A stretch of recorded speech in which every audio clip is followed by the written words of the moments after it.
Okay. Good evening, friends in India. It's really pleasure to be with you and talking to you about this subject of utmost importance in these days. And title is little witty, battle of wits. To be honest, till yesterday evening, I was not sure what I'm going to talk to you about today. But then a friend of mine, I can name him, he would be in the webinar, and he came from Jaipur, my school time friend, hurled me with heaps of questions. And the major question I picked up to answer, which is a question for everybody, that the question is very simple. It's a global question. Where do you meet? Who is going to win with you as an individual, virus or you? It's a battle of wits. Whose strategy is much better to really whether virus takes over or you survive the world? And that is what I thought I'll. Once it gets an access, then it's a game. It multiplies and takes over the control of our house. And that is what it is. Now, let us tell a little about this virus. This is SARS-CoV-19 or SARS-CoV-2. This virus are not new. Let me tell you, we have had a SARS infection before. Every year, viral infection and flu kills 0.1% of the population, but there is no hue and cry. People die. He had a fever and he died. Only difference with this virus is that this is a new virus. It is a usual virus for the animal and mammalian infection. For the first time, it has been transmitted to human beings. So the human beings are not used to it. We don't have an immunity. Now, another word of caution that everybody doesn't get the virus. Why? Have you asked this question? Why people don't get a virus? So I put them into three categories. One of them, those who are contagious and symptoms. These are the people who are vulnerable to such things. Those who are not caring for their body, they have a lax lifestyle, they have already existing diseases, and these are the people who are vulnerable. They call old people, those who already have immune compromised their system, resistance is poor. Another interesting factor, most of the Indian falls in this group, which is asymptomatic carriers. Only 5% of them, as per the global data, it varies from country to country, really get a sick disease. So 95% of us are going to be fine. Only our objective is that we don't fall into the category of this.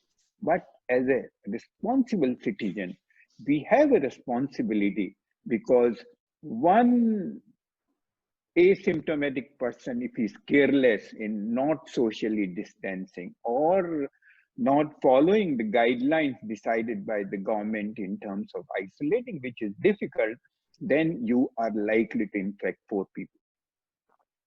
Okay, to prove my point, what is the body's mechanism to deal with such infections? And you see that human cells, the number of cells in human beings, is a work done by Bruce Lipton, is 3.7 into 10 raised to 13, which is close to 37 trillion cells we have in the body. Of these, if you see the action potential, usually question is asked how much energy we have in our body. So if you take the inside the cell and outside cell, the action potential difference is 0.7 volt per cell. So rough calculation, taking a population of 50 trillion cells, is 3 trillion volts of power we have. People have researched to use human body as a powerhouse of electricity. Now, once we have this electricity, there is no ambiguity about the question that we have that much of energy. Now it's our prerogative, how do we use this energy? This is a very interesting phenomenon, fight and flight and fight and flight. This happens, the human body is made from the times that, say for example, there would be a tiger. then you can divert your energy to run away from that situation. And for that short period of time, you have all these factors, which is cortisol release, blood pressure increase, sugar will increase, and it will depress the immune system. Whole lot of things I don't want to tell you. But this body has been designed to have such a diversion of energy for a very short period of time. But now this has become perennial. All the times we are we are suffering because we are in some kind of external or internal stress. That is totally our prerogative to, because when your hormones are diverted to fight and flight, they do not do their usual immune system. So immune system suffers for that period of time. And that's why it's very important to it. One of the things is the media. We all like to watch updates, how many people died in my area and how many people died in my country, whether it is going up or not. To me, it looks like, when I watch the media continuously, it looked like media is giving an update on where is my number in the queue. So mind you, media is one of the most important things. Not that don't keep informed, but be careful. That is what is really creating a negative vibe and generation in you. Smokers, mind you, please, a word of caution. Definitely, it lowers your immune system. It really is not making your body good to fight.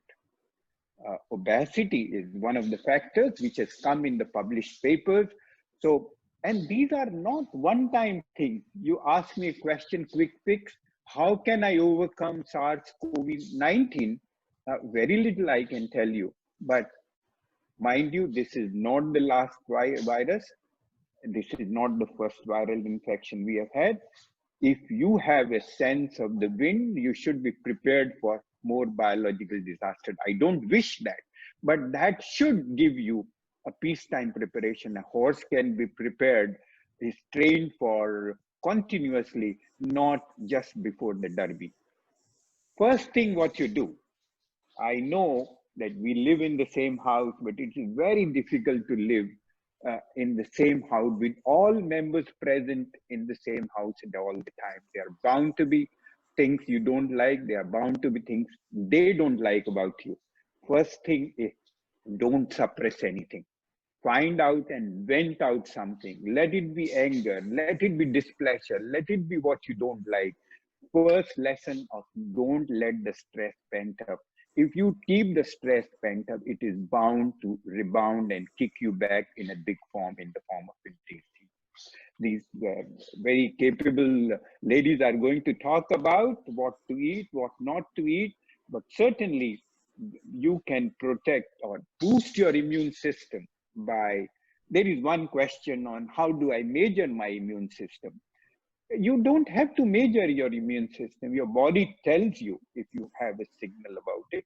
Immune system measures are there. We can measure the different kind of cells which fight the immune system, natural killer cells, cytokines, innate immunity. But that's not. That is, these tests have been designed for the people who have immune deficiency diseases, which are in very small group of patients.